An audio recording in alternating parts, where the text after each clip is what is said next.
People are weird about bones.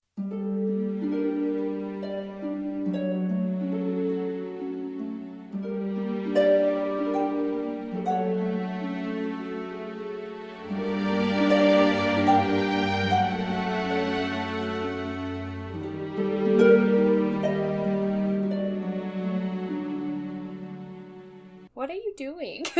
Me? Yeah. Laughing. Okay. It's pouring here. Well, it Oh. actually just let up a little bit. Welcome to the hurricane episode, everybody. Yeah. The 3 After hurricane this- episodes. Because Yes, we're recording it's gonna 3 be a today. triple hurricane special. After this, I should probably go buy, like, candles and water and shit. Oh dear. Anyway. Good times in New England. Yeah. Can I go ahead and do the intro and then we can do announcements? Yes, sorry. Okay. No, you're fine. Okay. Hey everybody. You're listening to the Triad where we're spooky but sensitive. I'm Shannon. I'm Shelby. I'm Hannah. Yay. Okay. Any announcements? Hurricane. Yeah. Hannah's in a hurricane. Stupid French hurricane Henri. Here to fuck me up. Yeah. I had my first week of my assistantship. Woohoo! And it was like orientation stuff, you know? Like, this is all the shit we have. Try to find things in it. So, Yep. yeah. And then my classes start tomorrow. So, excuse me. Yeah, Or something. 2 of my assignments, one of my assigned readings has been how to read for grad school. So, No, there are so many classes like that you have to take in grad school. no, mine's It's- just this 2. We only have it's 2 so required classes. stupid. Yeah, we only have 2 required classes, and I'm taking both of them this semester just to get them out of the way. And sometimes they'll put in like a subtle lesson that's like, hey, if you want to kill yourself, don't. Because grad school is so stressful. And they're like, you know, try not to, because it looks bad for us. Yeah, like, I went through law school, so to me, nothing so far has been nearly as stressful. I know, but for someone who came No, I straight know, out I of know, I know. under... I know. Yeah, you know. No, I you know. totally get it. It's just, for me personally, I know how to read for grad school. You know? Yeah, exactly. So, yeah. But yeah, hopefully, and like, a lot of my classes, we have to do, like, discussions online and, like, projects, and I'm just used to reading all semester and then doing one final, so it'll be fine. You have a lot more things affecting your grade now. I do, which is good, though, because it's not curved. Like, if I get an A, Yeah. I get an A, Yes. which is nice. So, maybe my GPA won't be shit this time. We'll see. Yeah, I think that's it. Shelby, do you have any announcements? I moved my cat up here. Did you hear Peppa? Yes. Yes, perfect timing. That was weird. Um, Hi. Well, let's see. So, a week ago I was at Disney, and then I'm here for Oh my this god, week. she just bit me.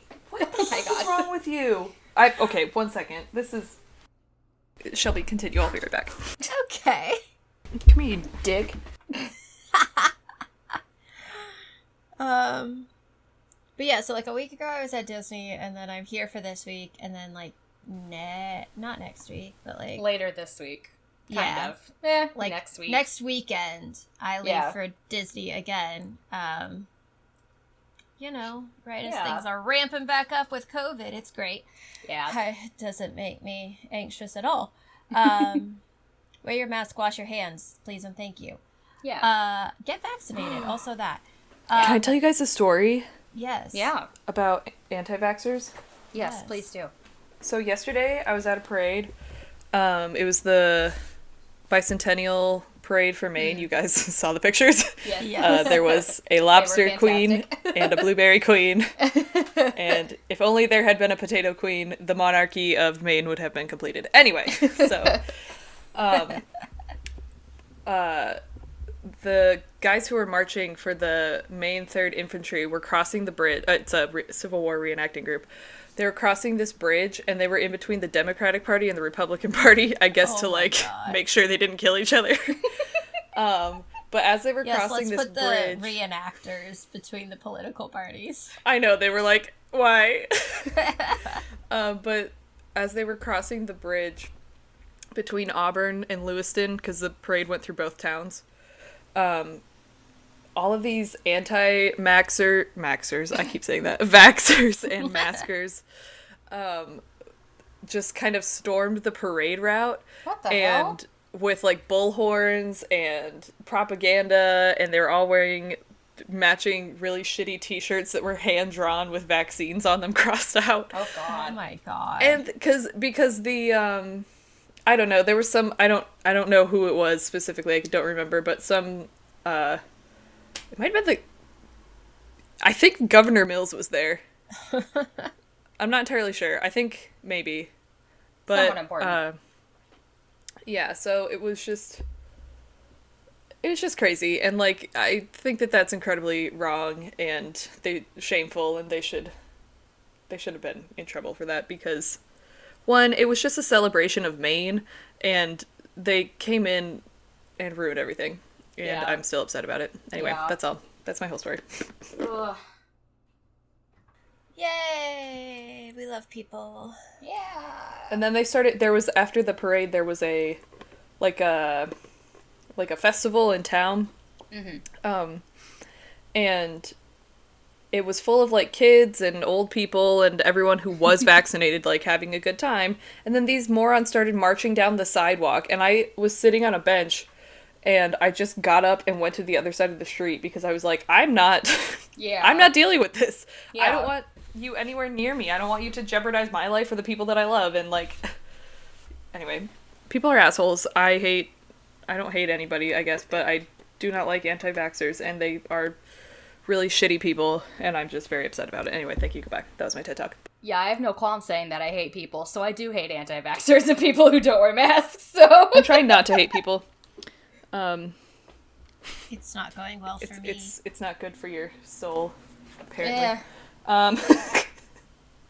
That's just my opinion. Anyway, moving on. I'm not Catholic enough for that. Listen, I feel guilty just thinking about the word hate. So because you're Catholic enough for that then. Okay. I have so much Catholic guilt, it's insane. Okay, anyway, goodbye. Yeah, I don't. Okay. With Shelby bringing the cat, we've been introducing Yuki, the cat, and Maisie, the dog. It's going better than we thought. There's only been one scratch, and it was on Maisie, which we fully anticipated at some point. Wait, what about Shelby's hand that I just got a Snapchat? Oh yeah, and about? Shelby got Snapchat too. Not Mine to mention was Shelby lost a because- finger. I, like, went to go pick up Yuki, and I didn't have, like, because we have, like, a box blocking the door to my room so they can, like, see each other, but, like, Maisie won't push past it, sort She's of afraid thing. of boxes.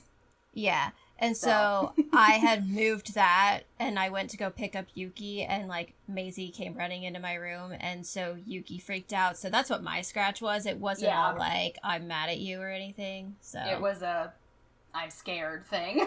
Yeah. So. But yeah, I mean, like, overall, they've been fine.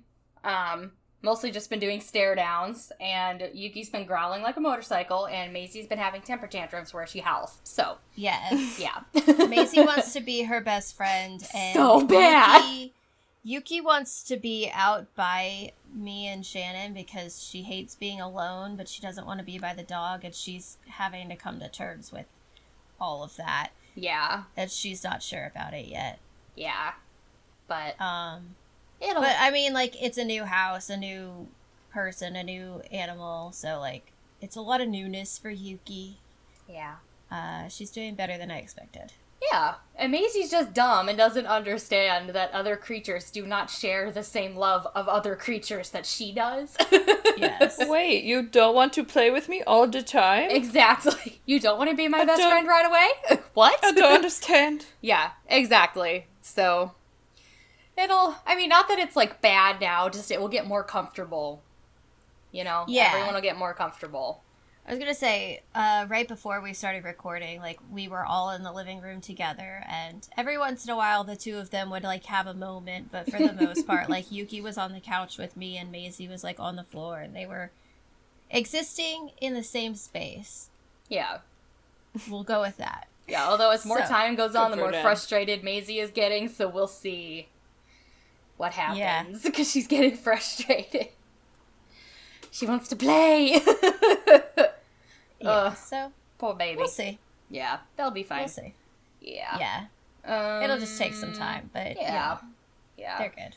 Yeah. Any other announcements before we move into what I am calling Victorian Nonsense Day? Nope. I I'm got so nothing. excited for Victorian Nonsense Day. Okay, so I have a PowerPoint and notes in the episode 60 folder. Woo. I do want to talk about why I'm titling this, or categorizing this as Victorian Nonsense. I feel like I have an idea why. Yeah, are you guys both in the folder Not and yet. everything? Okay. I'm so excited. My hands are sweating. Yeah. Oh, also, I've gotten to see firsthand how shitty Shelby's computer is, so it really is a miracle that we're able to do anything with her computer ever. Like, I have it's to real say. bad. It's real so bad. fucking slow. Oh my god. I wanted to check it out the window, and I wasn't even using it. She was on it for all of, like, 30 seconds. And then I gave up, and I was like, we'll just print it from my computer. Yep. So, I'm here now. Okay, cool.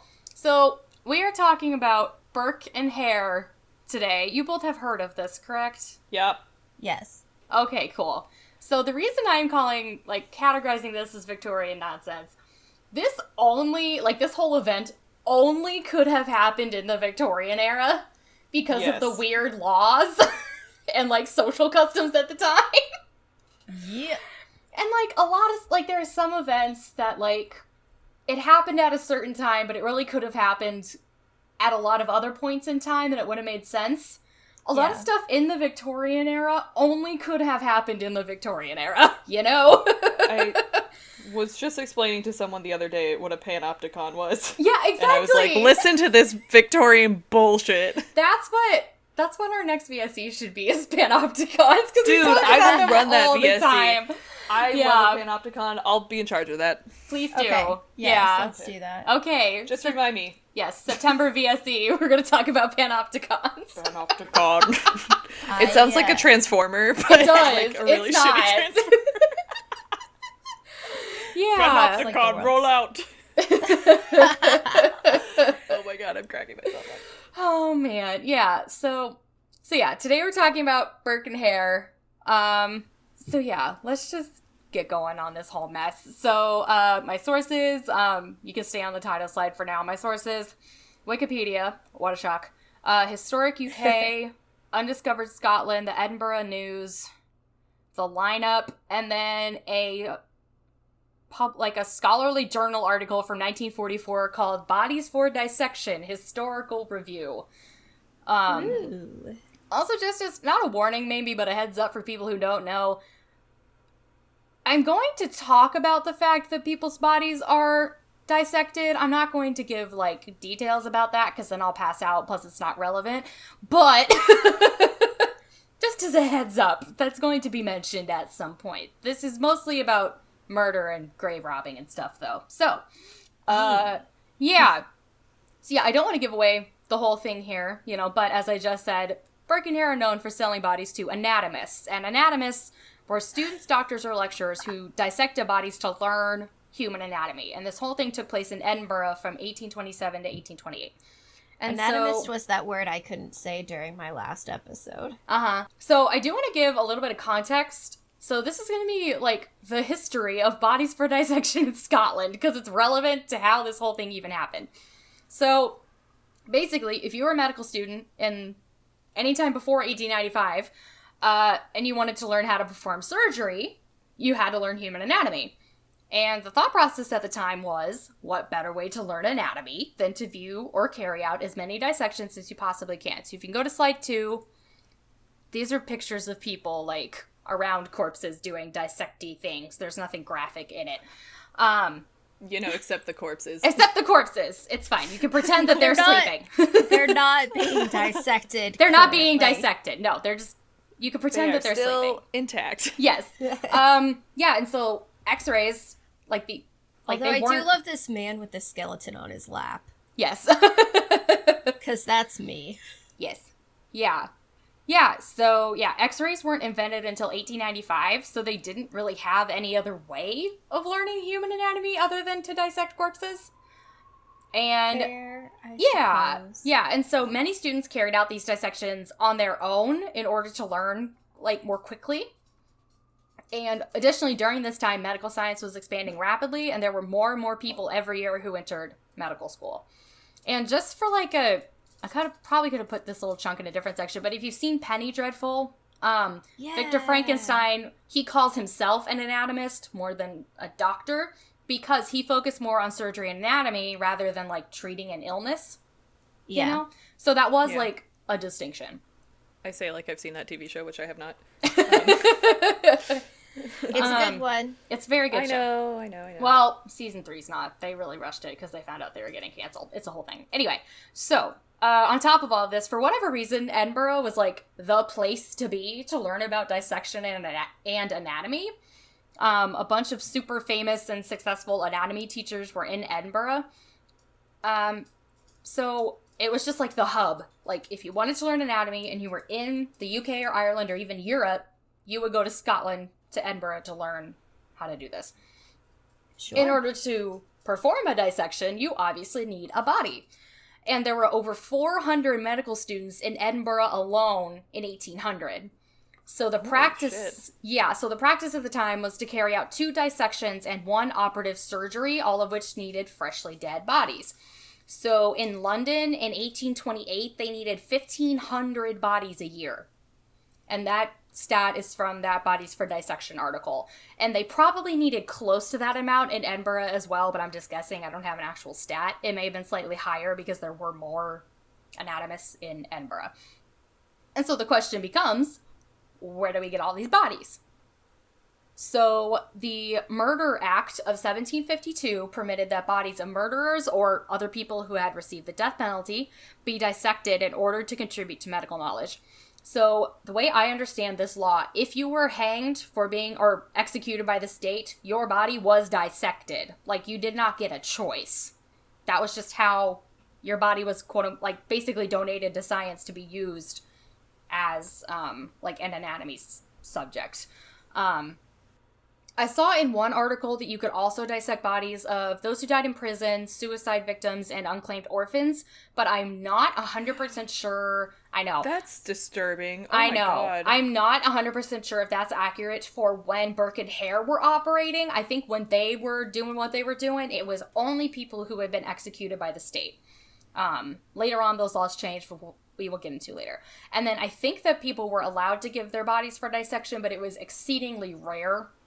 Because it was the 1800s, and that was just seen as, not a seemly thing to do, you know? Yeah. And then, additionally, so, all these criminals are being killed by the state, and then those bodies are being used as dissections. And, they were still having some problem keeping up with demand just because there were so many needed, but it was close enough that they were able to get by with it.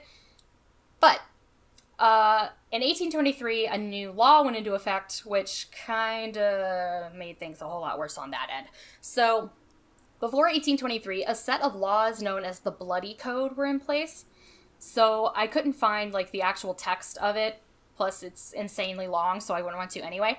But one source that I saw had 49 pages of capital offenses, arranged into 21 categories, and there are around 220 offenses which carried a mandatory death penalty. And a lot of these were things that nowadays are inhumane treatment. So if you stole something that cost more than 12 pence, you would be hanged. What the hell? Yeah. And so no thanks. Yeah, and so that led to an absurd amount of corpses that could be dissected. But in 1823, the Judgment of Death Act was passed, which made the death penalty discretionary for all crimes except treason and murder. And then that got whittled down even more over the years. So starting in 1823, which was 4 years before Burke and Hare began doing what they were doing, there were only about 50 people being hanged each year in each major city. So they went from having hundreds of bodies to 50. So, and like nothing that I am saying is in defense of what people did to remedy this. It's just setting up context. Because the demand very quickly outpaced the supply, and medical schools and students became desperate to find suitable bodies to use for dissection. So then, here enters the resurrectionists. So if you can go to the next slide, this is just a drawing of people robbing a grave. So people... I don't know, it's just like the way you said that. So here's the people robbing a grave. I love this man in the back who's just like drinking. Holding a pickaxe, like just drinking away. Drinking some scotch, yeah. So people who needed to make a quick buck and weren't squeamish became aware of this demand for bodies, and they began robbing graves. So this quote is from that Bodies for Dissection article. So there were two types of resurrectionists. The students themselves, often led by professors or their assistants, and professional body snatchers who worked at first singly or in pairs, but later were organized into rival gangs. The professional body snatchers depended mainly on disinterment, so basically they would like unbury someone, but used other tricks such as impersonation of relatives and stealing before burial. At first, prosecutions were rare. Indeed, the law on the subject was doubtful, and the body snatchers themselves were convinced that they could not be indicted unless they removed the grave clothes or a portion of the coffin.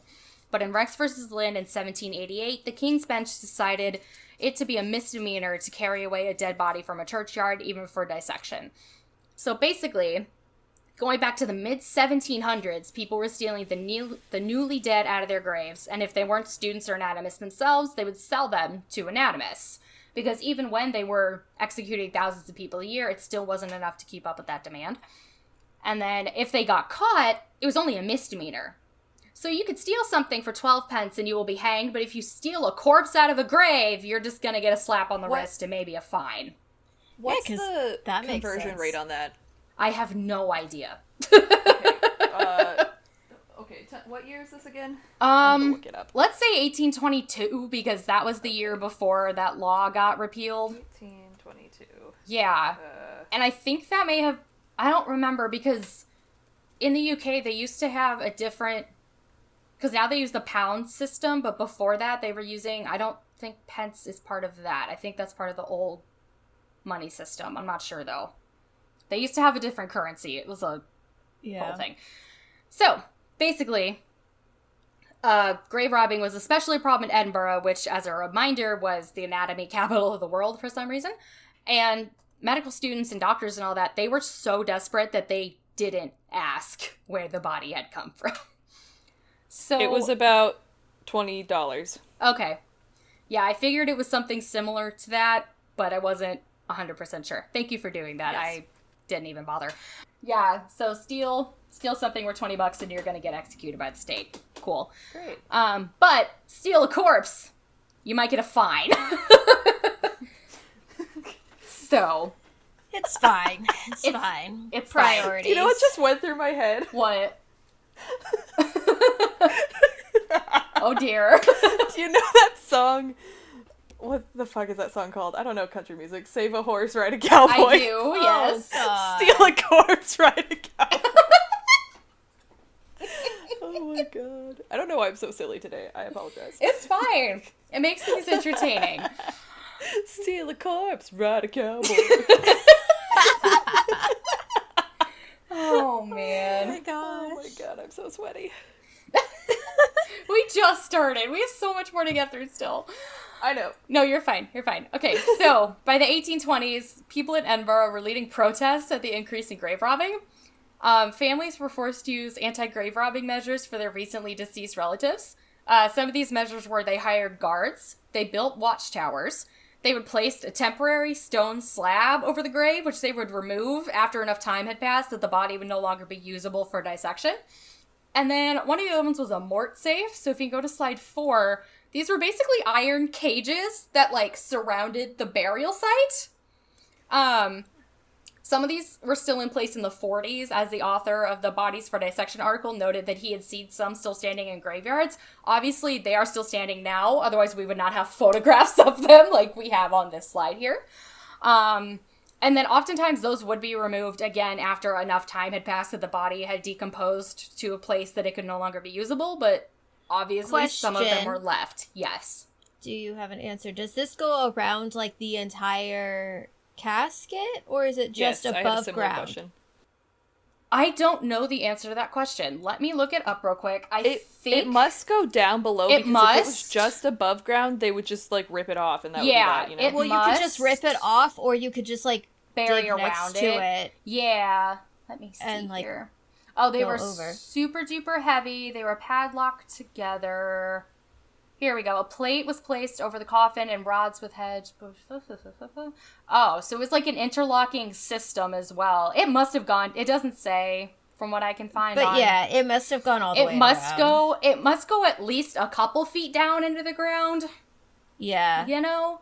But yeah, I'm not. But also, if I was a grave robber and I walked into a graveyard and saw this next to one that didn't have this, I would just go for the other one. I would just go for the other one. Well, depending on when they were buried, because if they were buried too long ago, they wouldn't be true. usable for dissection. Well, yeah, but like... yes. Well, yes. she knows that, Shannon. Jeez. God, I know which corpse to get.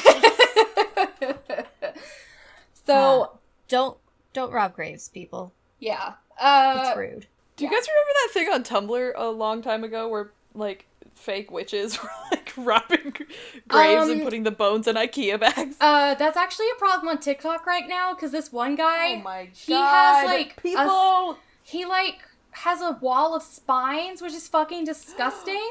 And then people, and he's got a bunch of bones, and he like sells bones, and everybody's like, "Where are you getting these from?" And he like doesn't tell people. So that's not okay. We don't know where calling he's the getting FBI. them from. Like, if those are bones serial that are killer like shit. donated, gee, I don't know why someone would donate their bones to you, but like, or something. Well, along you can those buy like lines. an old anatomy skeleton. Yeah, they things used like to use that. people. Like, if you're getting those through like reputable legal means, Yeah, no fine. one knows. No one knows. But But if you have a wall of spines, that's serial killer shit, and I'm calling the police. I saw Yeah. it like on accident, and I almost threw up. It was fucking disgusting. I can't That's do awful. the I word hate that. spine makes me feel my spine. You know what I mean? Like in my back, and I hate it. No, that's definitely a you. Does that make sense? Though I know it's a me thing. I got that Yeah. weird. I got Actually, a I weird. have the same thing, and I'm not going to tell you what it's about because it will make you throw up. Yeah, we're not going to do that then. Okay, cool. I'll tell Shelby later. Yes. Okay. Text me. So, people are weird about bones. Let's just leave that point there and then move on. So, just to show, like, how, because you know how I said in that quote, there were, like, gangs that did this? So, if you can go to the next slide, these are the London Burkers. They began, I don't know if they were caught in 1831 or if they started in 1831, but they were inspired by Burke and Hare, which is why their name is the Burkers. Yes. Okay, real quick. Does this one dude just have his like leg up on a railing, or He may only have one. I don't know. No, look, it's behind the other guy. He's like doing Oh, yeah. You can see his fancy foot. ballet move. You can see his Oh, foot. okay. Yeah. They drew that. Okay. Weird. Yeah. I don't know. I don't know anything about Sorry. these guys. I Yeah. was just trying to figure out. I was like, does he have a pec leg that I'm missing? What is happening? No, okay. he's just in the middle of his performance of the Nutcracker. Yeah. Okay. He's the Cavalier. Couldn't you tell? I mean, Yeah. you do you, sir.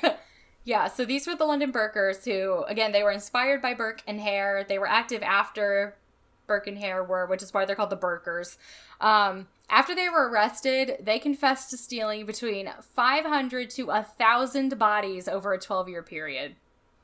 So this was like a huge, huge industry here. So, enter William Burke and William Hare. So you can go to slide 6. Burke is on the left, Hare is on the right. So, Burke was born in 1792 in Erney, County Tyrone, Ireland. He was from a middle-class family and joined the British Army as a teenager. He was married to an Irish woman for a short time. I don't know her name. But after an argument with his father-in-law over land ownership, he abandoned Ireland altogether and moved to Scotland. One source said he had 2 children with his first wife, but I'm not sure how accurate that is. A lot of the information about these two with their early lives, we're not sure how accurate it is. So he first settled in Maddiston, which is roughly 30 miles from Edinburgh. And, he became involved with a woman named Helen McDougall. So if you can go to slide 7, that is her. Some sources... Why does she look like a puppet? I know. I got a lot of the drawings of these people are from the same source, and a lot of them look like this, so just expect more of them. Okay. They look like playing cards. I know. Yeah, I don't know exactly. I think it was in like a magazine or something. I'm not really sure. Was it Blackburn magazine or whatever the hell that was that we had to read that one time? Yeah, I don't know. And then, some sources said they were married. Others said they weren't. They lived together as husband and wife. It doesn't really matter if legally they were married or not. And so they ended up moving to Tanner's Close in Edinburgh in November 1827, and they became hawkers. So they basically sold secondhand clothes, and then Burke also became a cobbler, who is a shoe maker and repair person, for people who don't know. So less is known about William Hare. He was born in what is now Northern Ireland, but we're not sure as to where exactly. And then his birth date is also unknown, but it could be anywhere between 1792 and 1807, which is kind of a wide gap, but like we literally don't know. We have no idea. No idea at all.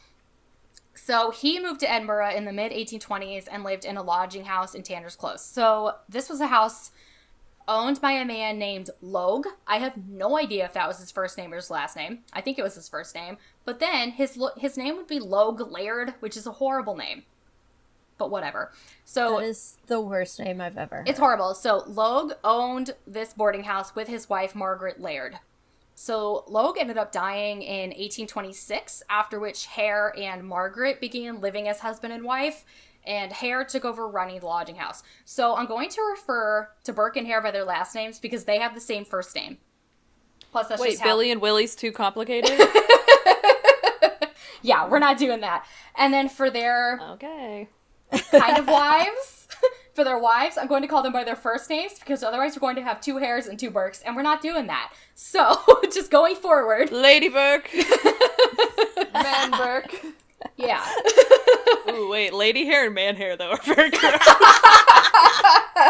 I don't like it. Yeah, that's why we're just going to call the women by their first names. Okay. Yeah. Oh my gosh. So, Burke and Hare met in 1827, and Burke and his wife Helen moved into the lodging house soon after. And then this is a quote from Wikipedia. The 2 couples soon acquired a reputation for hard drinking and boisterous behavior. Just Love for some it. context. So, it's who I want to be when I grow up. Yeah. So, except I don't drink, and I am not boisterous in any way. Okay, but, Shelby, literally 2 hours ago, you said to me, maybe we should apologize to the neighbors for Maisie barking. I did. Yeah, you you're say on that. the right track there, friend. To Yeah. your best boisterous self. Mm-hmm. Yep. Mm-hmm. Yeah. She's not even that loud. No, and she's they've not. never said anything. No, they haven't. Oh, God. Don't Yeah. mind me. So, Anyway. at some point, I don't know when exactly, in 1827, all 4 of them started living in the same boarding house.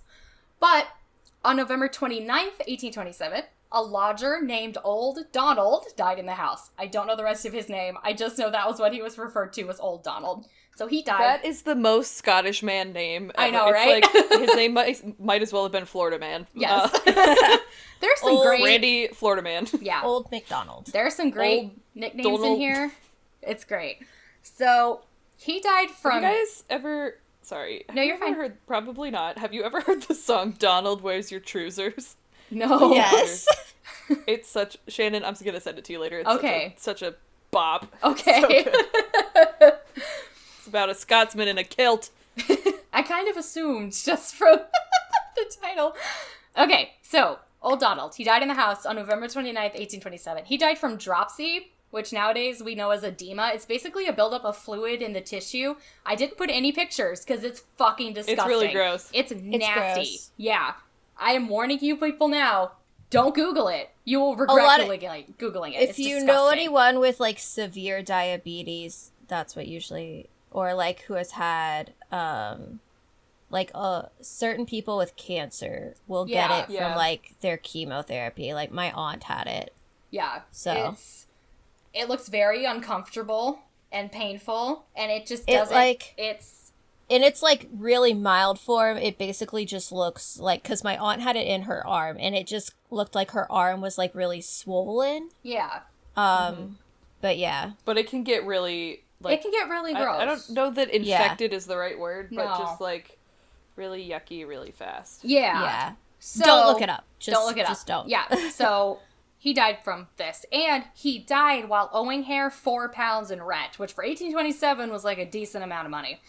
So, yes, Hare complained about the financial loss to Burke, and they talked about it and decided to sell the corpse to an anatomist. And so this quote is from Wikipedia. Maisie, please stop. Hang on, Maisie. Hey, ma'am. Thank you. Okay, sorry. Yeah. Shelby, you better call the neighbors. I will call the neighbors. I won't. I will write them a nice letter. Bake them a pie. I'm so sorry that I did nothing wrong. Yeah. Yeah. So, anyway, this quote is from Wikipedia. A carpenter provided a coffin for a burial, which was to be paid for by the local parish. After he left, the pair opened the coffin, removed the body, which they hid under the bed, filled the coffin with bark from a local tanner's, and resealed it. After dark, on the day the coffin was removed for burial, they took the corpse to Edinburgh University, where they looked for a purchaser. I'm sorry, bark from a tanner? I'm guessing, like, because tanners, they make leather. I'm guessing they had to smoke stuff. So, like, wood chips, sparks. You're right. Yeah. You can also use bark. Remember how I made birch tar? Yeah. Because I'm a fucking weirdo. Oh, yeah, because you have to tar leather. You can use that to stain leather as well. Yeah. Yeah. Okay. Yep. Sorry. Yeah. No, you're fine. But also, like, bark, Just how fill is it that with heavy some enough? stones. I don't know. I don't know. That was just what it said. I'm guessing I like how this is what I'm hyperfixating Well, because on. he's also a they cobbler. Put mulch? Remember, Burke is also a cobbler, so he probably knew a lot of people working with leather because he would do the shoes, and so he had access to it. Yeah. So, why was that what y'all got hung up on? Look. Because there are so many better fillers for an empty coffin, in my opinion. I know, but... From my experience. From me knowing, I didn't even question it, because I was like, oh, he made shoes, that makes sense, and then I moved on. Yep, nope. It's fine. I already forgot that he made shoes, so... Here we are. Sorry, I missed a slide. If you want to go to slide 8, that is a picture of Margaret Laird. Oh, hi. Yeah, well, a picture, it's a drawing. So, they took the body to a private anatomy school, Edinburgh University, and were directed to an anatomist named Robert Knox. So if you can go to slide 9, that's Robert Knox. Ooh. He was from Edinburgh. He was an anatomist who qualified as a doctor in 1814. No, I'm sorry. That's Dr. Frankenstein. I know, right? Literally Dr. Frankenstein. I know. 1,000%. Look at those glasses. I know. So... He should be under arrest for being a creep. Let me see. What year is this written? Come on. Oh, no, that was before that. I just looked up. Frankenstein was written in 1818, so it was not inspired by Knox, so we're good. So, Knox had actually contracted smallpox as a child, and because of this, he was blind in one eye and badly disfigured, because smallpox leaves, like, those... No, those glasses are ridiculous. They're scary. I know, they are. Because smallpox, it's similar to chickenpox, except, like, 1,000 times worse, and it will leave pox marks in your skin. So he was an army physician until 1820, at which time he returned to Edinburgh. He became a fellow of the Royal College of Surgeons of Edinburgh in 1825. And then this is a quote from Wikipedia. He undertook dissections twice a day, and his advertising promised a full demonstration on fresh anatomical subjects as part of every course of lectures he delivered. And then a lot of historians believe that without Knox, anatomy would not have progressed in Britain the way that it did. So this dude was, like, super important to the study of anatomy at the time. And so Knox, like many other people at the time, was desperate for bodies and did not ask where this one came from. He paid the men... Now I don't feel bad about being mean about his glasses. Yeah. So he paid the men £7, 10 shillings. And then, this is also from Wikipedia. That sounds like a lot of money. It was. Because remember... £7. The dude £7, died 10 for shillings. £4. Yeah, the dude who died owed him 4. So this is almost double, Yeah. what he was owed. And then this is a quote from Wikipedia. According to Burke's official confession, as he and Hare left the university, one of Knox's assistants told them that the anatomists would be glad to see them again when they had another to dispose of. End quote. Cool. So, after this, the timeline is really hard to nail down. So Burke made 2 confessions, but he gave a different timeline in each of them, and those both differed from Hare's version of events. So they agree on key points, just not necessarily the order in which those key points occurred. So, their first actual murder, because they were basically just told, hey, if you want money, bring us bodies.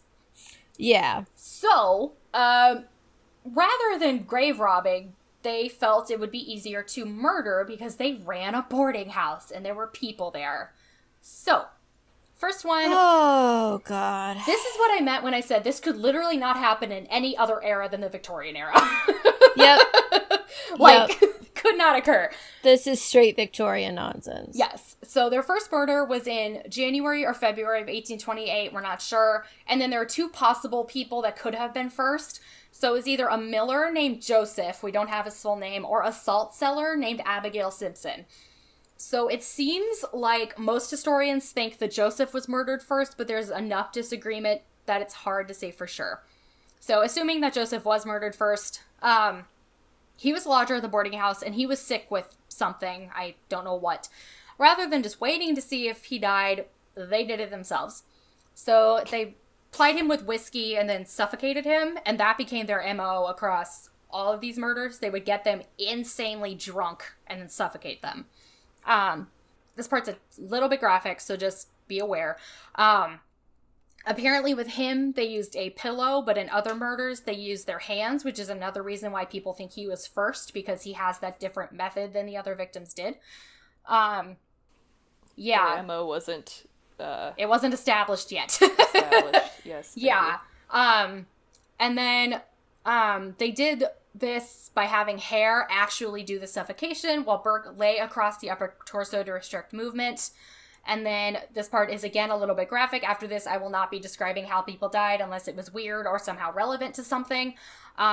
This is a quote from Wikipedia. One historian considers the method of murder to be ingenious. Burke's weight on the victim stifled movement and thus the ability to make noise, while it also prevented the chest from expanding should any air get past Hare's suffocating grip. In Rosner's opinion, that historian, the method would have been practically undetectable until the era of modern forensics. Mm-hmm. So, after Joseph was murdered, again assuming he was first, this again, it was either Abigail Simpson or an unnamed English lodger from Cheshire. We don't know. The Englishman was a traveling salesman who came down with jaundice while staying at the house because it's the 1800s and everyone is sick constantly. Because there hasn't been a lick of sunshine in that country since the Bronze Age. Yeah. I don't know. Yeah, and then they used the same method to kill him as they did Joseph. And then Abigail Simpson was an older woman living off of a pension and often sold salt to supplement that pension. She wasn't actually a lodger. She just visited at the wrong time, which that happened to quite a few people. They got her so drunk that she couldn't return home and then murdered her in the house. They sold both bodies to Knox and got either £10 or 15 for each of them. Some sources said 10, some said 15. I have no idea. And then, this must be a quote from Wikipedia because I didn't write anything down. Burke's confession records of Simpson's, Burke's confession records of Simpson's body that Dr. Knox approved of its being so fresh, but he did not ask any questions. Wow, she's still warm. Yeah. Anyway, throw her on the slab. Yeah. So after this, in February or March of 1828, an unnamed woman was invited into the house by Margaret Laird, or Margaret, she was with Hare. Yeah, sorry, Margaret Hare, who gave this woman so much whiskey that she passed out, and then Hare killed her. They sold her body to Knox that night. Jesus Christ, people. So she literally was probably still warm. Yeah, probably. Like, internally, for sure. Yeah. Yeah, and then, Ew. yeah, in early April, Burke met two women at a tavern. Their names were Mary Patterson and Janet Brown. So if you can go to slide 10, this is Mary Patterson. Some sources said that they were sex workers. I think that is true, but also with attitudes around that at the time, they may have just been, like, walking around. You know, I'm just not really sure if they actually were sex workers or if that was well, a you can see pejorative her term at the time. elbow, Shannon. Exactly. So I don't know. Like, I'm like 75% sure that is accurate, but there is some doubt just for me personally. It doesn't super matter. It just got brought up a lot, and so I wanted to... Did you say that that they found them at the tavern? Yes, which is another That's reason. probably why that they got that reputation, because it was two ladies at a tavern. Yeah, which again, they may have been sex workers. I have no idea. And I'm not passing judgment as to whether, like, morally, as to whether or not that was okay. I'm just saying factually, I don't know if that is true or not. Right. So, he either brought him... So, Burke had a brother who also lived in Edinburgh. Burke either brought them to the brother's house or to the lodging house. I saw both locations. This is another one of those stories where I'm like, I saw two different pieces of information. I don't know which one is true. So, regardless of where they actually were, Mary Patterson got so drunk that she passed out at the table while Burke and Janet Brown just talked. Helen, who is Burke's wife, found them and accused Burke of having an affair. They got into a huge argument. Like, Burke threw a bottle at Helen and cut her forehead. Like, this was a... Jesus Christ. Yeah, this is a massive argument. And Janet was just like, fuck this, I'm leaving, and ran out. Mm-hmm. I mean, yeah. Yeah, so after she ran out, Helen left to get Hare and Margaret. Whenever they got there, Burke and Hare locked their wives out of the room and killed Patterson. They then took her body to Knox. So one of the assistants thought that he recognized the corpse, but nothing really came out of that. Burke and Hare explained that she had just drank herself to death at their lodging house, and so they didn't really question anything further than that. Janet did come back to look for her friend the next day, but she was told she had left the city with a traveling salesman. Which Janet was like, I saw her passed out drunk at your table last night. When could she have possibly met a traveling salesman? But okay, whatever. Also, let's speculate for a second. What would this salesman be selling? It's Victorian times. Oh, you know what it would be? Little lockets to put the hair of your dead relative in. That's exactly what they were selling. Maisie! Why are you barking? Babe, I'm right here. You're fine. Stop barking. And black pins for mourning. You know, Yes. so you can affix your hat to your head while you're sad. Yes. Honestly, Shannon, we should start a spin-off podcast that's just Victorian shit. We really should. Just Victorian nonsense. You guys can do the Victorian nonsense side. I know way too much about Queen Victoria and Albert, so like... Okay, cool. You can come in with, like, those facts, and we'll be like, but culturally, here's what these dipshits were doing. Yeah. Right? So. Basically. Yeah. Yeah. So, yeah, they killed a woman who may or may not have been a sex worker, and her friend tried to find her and was not successful because she was dead. Do you mean a fallen woman, Shannon? Yes, I do. Please use the correct term. Yes.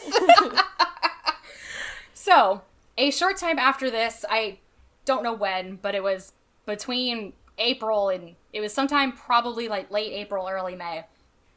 A lodger named Mrs. Haldane was murdered at the house and her body was sold to Knox. Several months later, her daughter also lodged at the house and was also murdered and sold to Knox. What the fudge? Yeah. In May of 1828, Burke smothered an old woman who was lodging at the house, sold her body to Knox. Just assume that all of these people, their bodies were sold to Knox. And then a lot of these, again, they don't have dates or names. We just know that they were killed. There was also the woman of a murder named Effie. So she was a cinder gatherer, so she scavenged through trash to find small things to sell. Burke actually knew her, as she had previously sold him scrap leather to use in his cobbling business, and he killed her by luring her into the stable at the house, got her drunk on whiskey, and then he and Hare smothered her like they did with all the other victims. She trusted you. I know! There was, just wait till this next one. There was another unnamed female victim at around the same time. So she was insanely drunk and was being led home by a constable. Burke happened to be walking by and offered to walk her home. Instead of taking her home. Bold. Yeah. Oh my goodness. Yep. Instead of taking her home, he took her to the lodging house where they killed her. Wow, that is... Yeah. That is very... Yeah. Okay. I can't even think of another word. They've been getting away with it for 6 months almost at this point. Like... That's true. Yeah, I guess. Yeah. So in June... Jesus. This one's really sad. This one may have been a child. We're not sure on his age. They murdered 2 lodgers, a woman and her mute grandson. I think he was about 12. I saw some that said he was older or younger. I don't know. But either way. And then for most of these victims, they had used a tea chest to transport the bodies. But these 2 didn't fit and had to be forced into a barrel. Yeah, I want to mention this part just because it talks about them as people.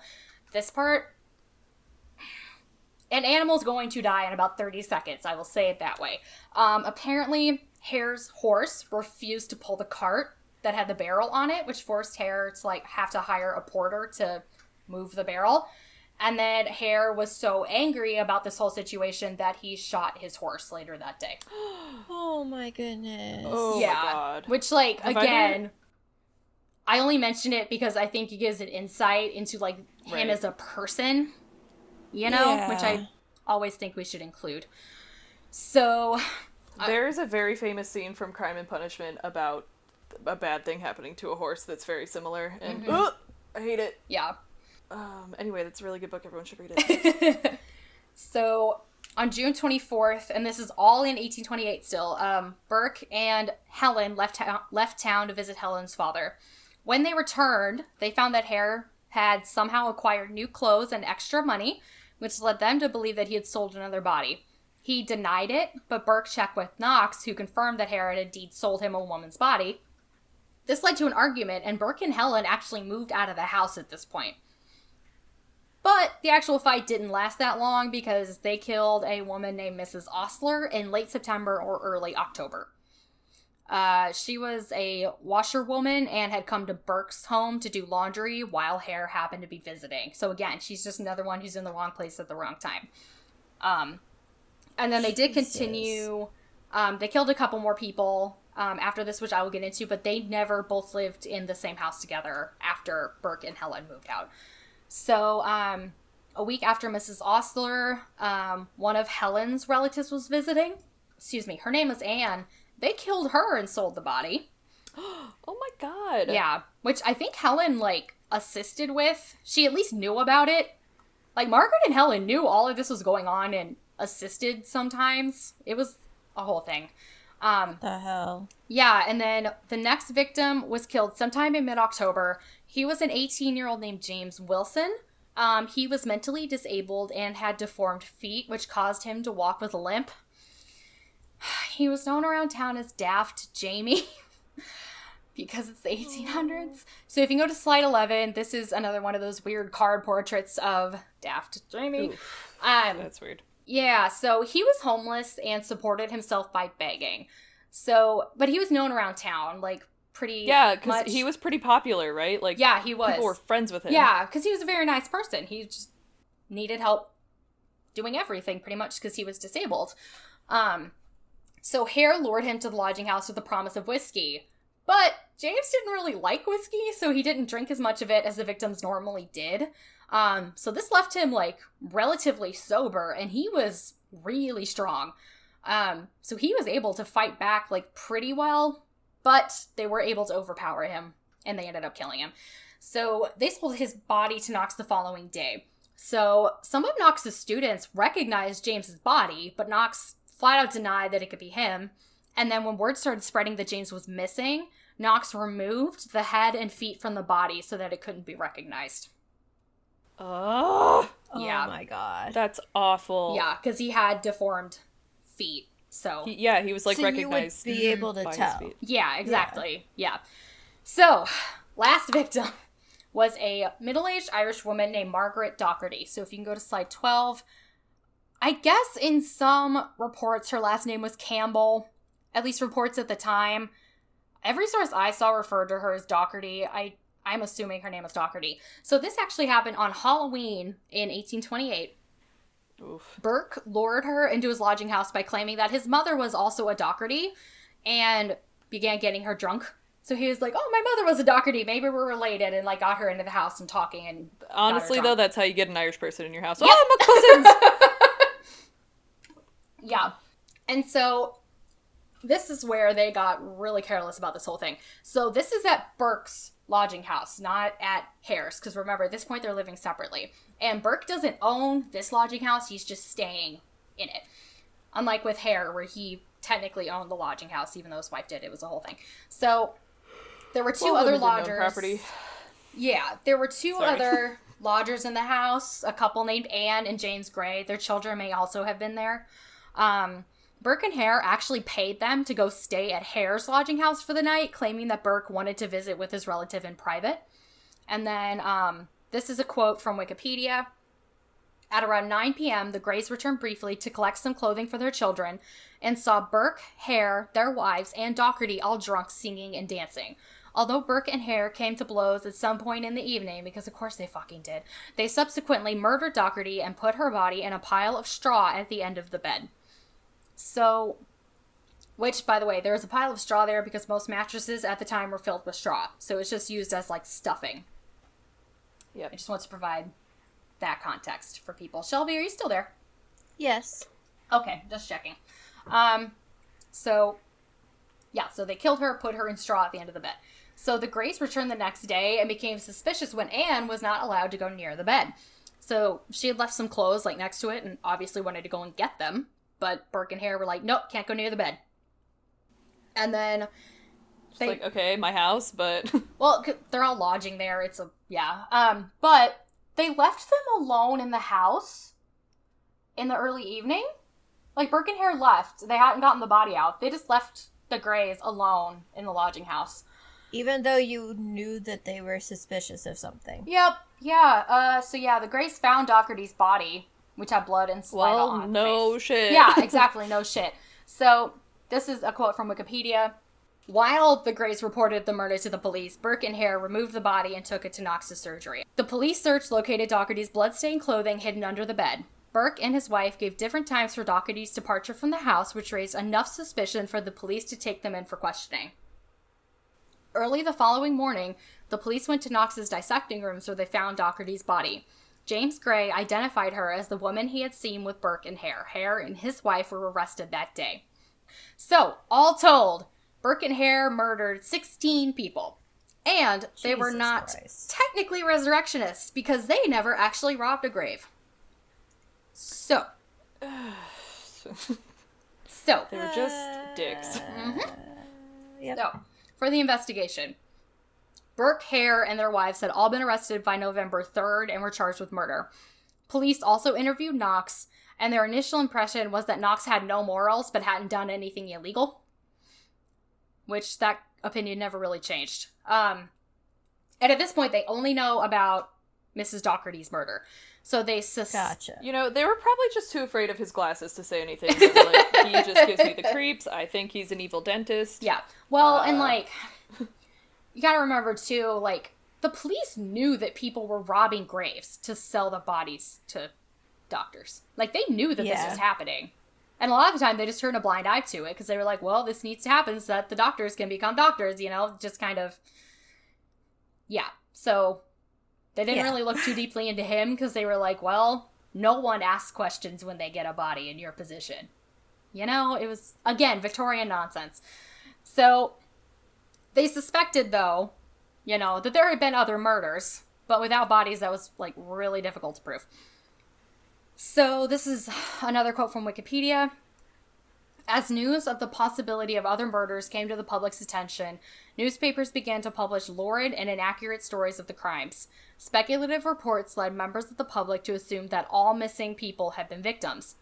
Janet Brown, which they're kind of not wrong for some of these. So Janet Brown, who was the possible sex worker with her friend Mary Patterson, Janet Brown went to the police and identified her friend Mary Patterson's clothing, while a local baker informed them that James Wilson's trousers were being worn by Burke's nephew.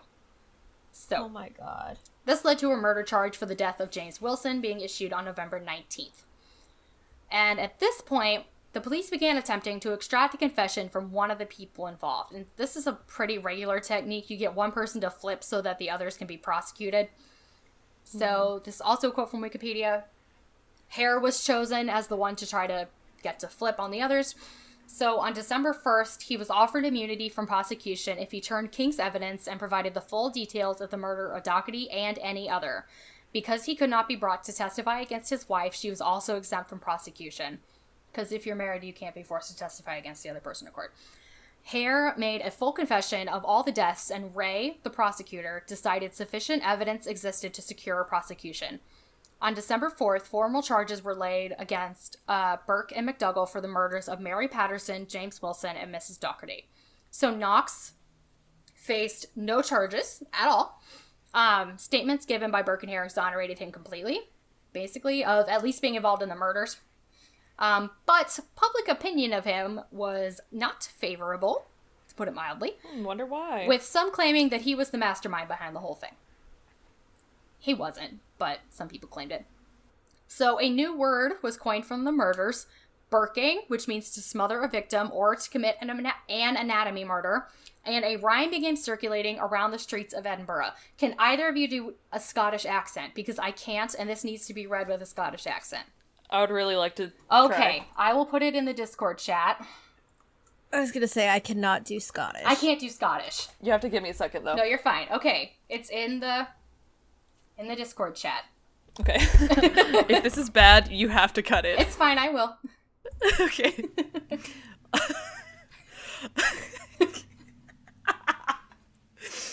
Up the close and down the stair, but I'm Bennett with Burke and Hare.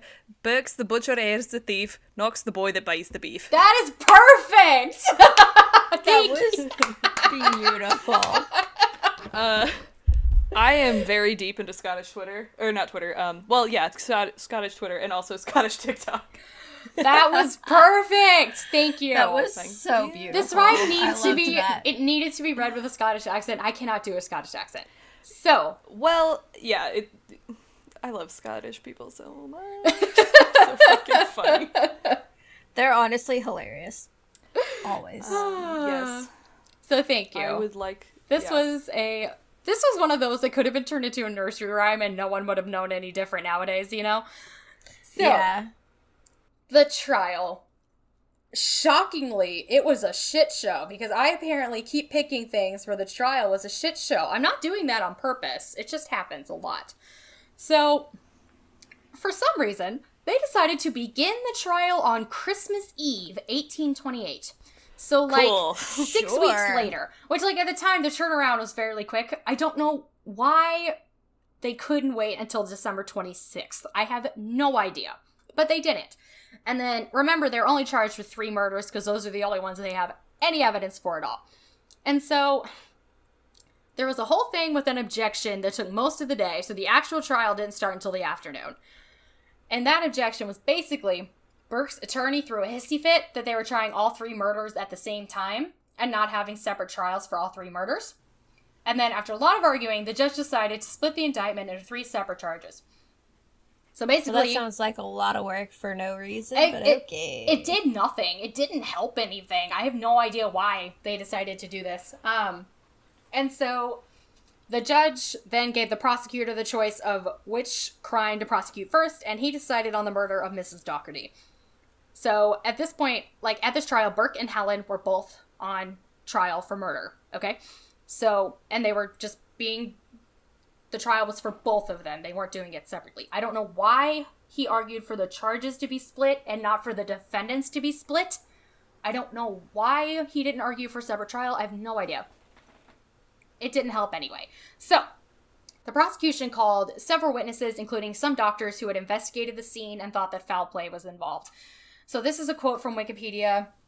So this is about Hare taking the stand because, again, Hare they call it King's Evidence in the UK. Basically, you are cooperating with prosecutors and you are granted immunity from prosecution for cooperating. So, this is a quote from Wikipedia.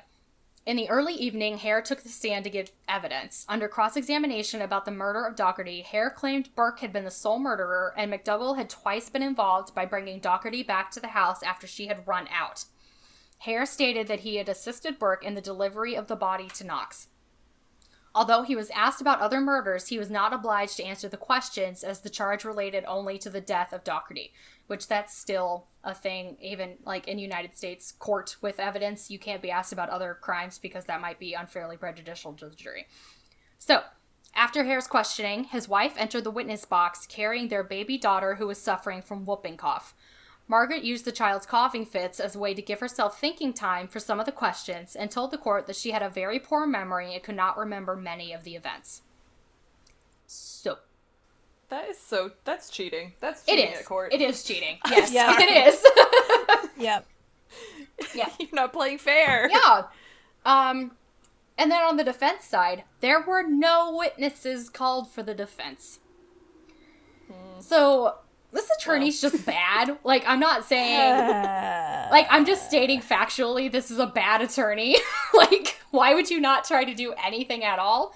And then, again, for some reason, they worked straight through the night, and the defense attorneys gave their closing statements at 3 and 5 a.m. on Christmas morning.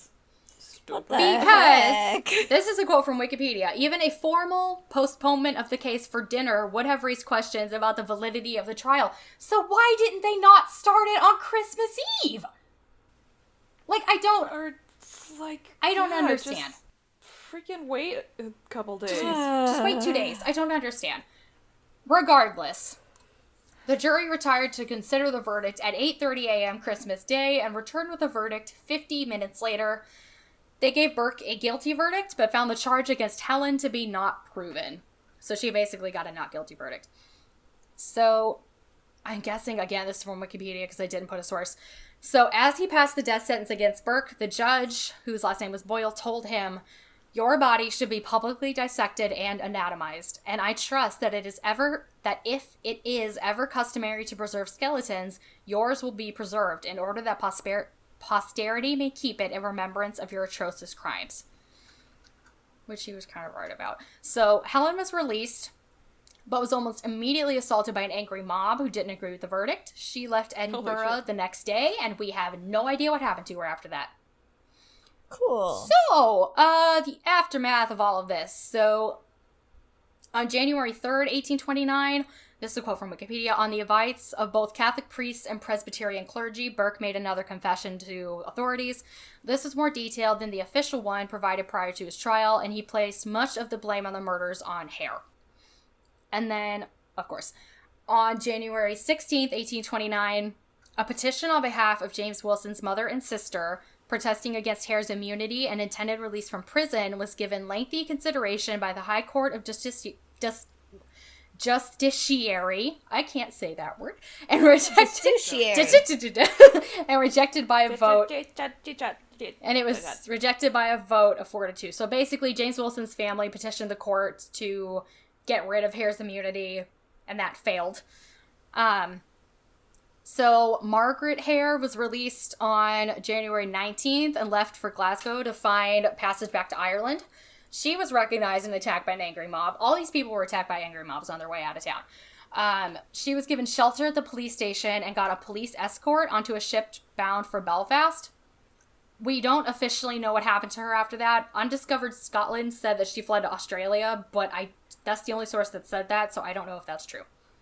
So... honestly, just go there with the rest of the criminals. Yeah, Bye. maybe. I don't know. So... Burke was hanged on January 28th, 1829. The next picture has his death mask and skeleton, so if you don't want to see that, don't go to it. But slide 14 has his death mask and skeleton. And then I think it's, in that picture on the left, The bust on the left is Burke's death mask, and the one on the right is Hare's life mask. So, those were also things that we used to do. Oh, yeah. So, this was a public hanging, because executions were public. The crowd may have had around 25,000 people. Holy shit. Yeah! And this is a quote from Wikipedia as well. So, on February 1st, his corpse was publicly dissected by Professor Monroe in the Anatomy Theater of the university's old college. Police had to be called when large numbers of students gathered demanding access to the lecture, for which a limited number of tickets had been issued. A minor riot ensued. Calm was restored only after one of the university professors negotiated with the crowd that they would be allowed to pass through the theater in batches of 50 after the dissection. During the procedure, which lasted for 2 hours, Monroe dipped his quill pen into Burke's blood and wrote, "This is written with the blood of William Burke, who was hanged at Edinburgh. This blood was taken from his head." End quote. So that's gross. And then also... Neat. Great. So when Burke and Hare brought their first body to the medical school, they were looking for Professor Monroe. Like, they wanted to sell it to him, but he was out, or they couldn't find him or something, and someone else recommended Knox. So he only escaped being associated with them by chance, because he would have accepted these bodies. 100%. So Burke's skeleton was given to the Anatomical Museum of the Edinburgh Medical School, where, as of 2018, it remains. His death mask and a book said to be bound with his tanned skin can be seen at the Surgeons Hall Museum. I don't know if the book thing is true. That's something that just gets, quoted a lot, is that there's a book made out of his skin. And I'm like, is there, though? I don't know if that's actually true. Interesting. I feel like that would be, a bigger thing. Yeah. There is a book. There is an item in this museum, that they say is the one that's bound with skin. But... Interesting. I don't know. Anyway, so... Sure. Yeah, so Hare was released on February 5th, 1829. So they left him in prison longer because, for his own safety, because they were like, well, everyone else got attacked, so we're going to leave you in here for a little bit longer, and hopefully everything will have died down a little bit so you can get out safely. So he, this is a kind of a long quote from Wikipedia. So he was assisted leaving Edinburgh in disguise by the mail coach to Dumfries. At one of its stops, he was recognized by a fellow passenger who happened to be a attorney who represented James Wilson's family. This man was named Erskine Douglas Sanford. I'm telling you, that's not a name. It's white people names. I'll put it in the chat. I guess it's Erskine. It might be Erskine. I think it's Erskine. Either way, that's Erskine. Yeah, Sanford informed his fellow passengers of Hare's identity. On arrival in Dumfries, the news of Hare's presence spread, and a large crowd gathered at the hostelry where he was due to stay that night. Police arrived and arranged for a decoy coach to draw off the crowd while Hare escaped through a back window and into a carriage which took him to the town's prison for safekeeping. A crowd surrounded the building, stones were thrown at the door and windows, and street lamps were smashed before 100 special constables arrived to restore order. Jesus Christ. In the small hours of the morning, escorted by a sheriff officer and militia guard, Hare was taken out of town, set down on the Annan Road, and instructed to make his way to the English border. There were no subsequent reliable sightings of him, and his eventual fate was unknown. We don't know what happened to him. He straight up got murdered on the way home. Which, 100%. According to Historic UK, it has been rumored that he was thrown into a lime quarry by an angry mob and lived out his days as a blind beggar on the streets of London. I believe it. Yeah. Sure. We don't know for sure. It probably wasn't anything good that happened to him, though. No. So... yeah, so with... Cool. Yeah, so with Professor Knox, he did not make any public statements about his dealings with Burke and Hare. And the rest of this, I'm paraphrasing a quote from Wikipedia for the rest of this. The common thought in Edinburgh was that he was culpable in the events. He was, made fun of in a lot of, newspapers and magazines and things. And in February, a crowd gathered outside his house and burned an effigy of him. Jesus, people. That is my favorite way to tell someone to go to hell. Yeah, so there was, like, an inquiry into his involvement. They cleared him of complicity and reported that they had, quote, seen no evidence that Dr. Knox or his assistants knew that murder was committed in procuring any of the subjects brought to his rooms. Which, I mean... Okay. Yeah, but... Technically, but, like... This dude, they brought 17 bodies to him. That's a lot of bodies, you know? So, like, he knew something was going on. But he could claim ignorance, and they were willing to let it slide. For whatever reason. I suppose. Yeah, so he ended up resigning from a lot of his... He held, like, several different positions, like, at the college and at museums and stuff. He resigned from most of them, and he was gradually excluded from university life by his peers, so he kind of just got, like, shunted out. He left Edinburgh in 1842 and lectured in Britain and mainland Europe. While working in London, he fell foul of the regulations of the Royal College of Surgeons and was debarred from lecturing. I don't know what those regulations were, but basically... don't take stolen bodies, ? No, this was like 20 or 30 years later. It was a lot later. And so he was removed from the Roll of Fellows of the Royal Society of Edinburgh in 1848. From 1856, he worked as a pathological anatomist at the Brompton Cancer Hospital and had a medical practice in Hackney until his death in 1862. So he was still able to practice medicine, but he wasn't, like, an academic anymore. They pushed him out pretty completely. Yeah. And then, obviously, I mean, this whole thing was super controversial, and it led to a lot of new legislation. So this is a quote from Wikipedia.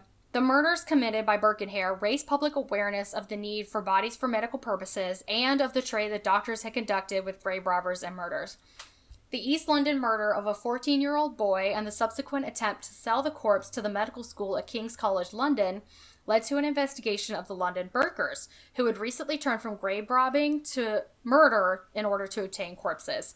2 men were hanged in December 1831 for the crime. A bill was quickly introduced into Parliament and gained royal assent 9 months later to become the Anatomy Act of 1832. This act authorized dissection on bodies from hospitals, prisons, or workhouses unclaimed after 48 hours and ended the practice of anatomizing as part of the death sentence for murder. People could also donate the corpse of a next of kin in lieu of a burial. It also implemented stricter regulations surrounding licensing of anatomists and required actual knowledge of where the body came from. So basically, they took away, because, you know, before it had been, if you are hanged by the state, your body is going to be anatomized. They got rid of that completely. And then they changed it to bodies that were unclaimed from hospitals, prisons, workhouses, orphanages, things like that. Those became the bodies that they were going to use. And then they also just gave, like, there were just more strict regulations. This legislation was still unpopular, as many saw it as the selling of poor people's bodies without their consent. Yeah, I was gonna say, when are we getting to that part where it is morally reprehensible? Yeah! You're poor, and we don't know your name. Instead of a pauper's grave, your body's going to be dissected. So yeah, this did end the, This did end the, like, industry of grave robbing to sell corpses, though. So, like, that was good, but then also, like we were saying, poor people are going to be dissected against their will, so that's kind of a problem, too. But yeah, that's all I have. Oh, Victorian England. It's so... We love it. Scotland, whatever. Yeah, just, it's nonsense. It's all nonsense. Any final thoughts? Questions? Comments? My mom is calling me, and this is the second time, like, in a row she's called me, so I gotta go. Okay. Well, our ending is that we have no ending. Goodbye. Don't murder each other. Okay, bye. Thanks for listening to The Triad. Our music is by Scott Buckley. Our audio is recorded by our sound engineers, Craig Bott and Audrey Credo. If you like the show, please rate, review, and subscribe on Apple Podcasts, Spotify, or wherever you get your podcasts. You can also follow us on social media. We're on Instagram, YouTube, and Tumblr as The Triad Podcast. We're also on Patreon as The Triad. Currently, all Patreon funds will go towards the cost of hosting the show. Each tier has its own rewards, but every patron receives our undying gratitude. Do you have comments, questions, or stories? Email us at thetriadpod@gmail.com. And thank you again for listening to The Triad, where we're spooky but sensitive.